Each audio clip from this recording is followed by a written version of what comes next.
কিরে শৈলা সোহাগ, তোরা দুজন কি রোজা আছু? মহাজন, আসলে আজকে আমি রোজা থাকতে পারি নাই। ও আচ্ছা, এ সোহাগ তুই কি রোজা আছু? হ্যাঁ মালিক, আমি রোজা আছি। মাশাআল্লাহ, যাক ভালো লাগলো।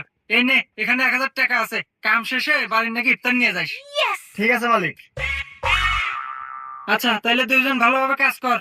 আচ্ছা মহাজন, বসে ধর। তুই তো 2000 ভালো রে। আরে এটা তো তুইও পালো নি, মিথ্যা কথা বলি।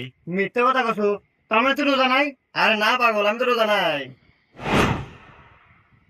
কিরে তোরা কেউ কে আজকে রোজা আছু? কি রে মালিক, আজকেও আছে? আজকে আমি ভুল করবো না, আজকে আমি মিথ্যা কথা কমু, দেখতেছি ঠিক আজকে হাতে আছে। হ্যাঁ মহাজন, আমি আজকে রোজা আছি। আর সোহাগ তুই? না মহাজন, হ্যাঁ সাথে চেতন ভাই নাই। ও আচ্ছা, তাইলে তুই এক কাজ কর, বাসায় যা দেখ তোর ভাবি বিরিয়ানি রান্না করছে, যা খাওয়া দাওয়া করে আয়গা। আচ্ছা মহাজন, আমি যাইতেছি। ধর ধর ধর।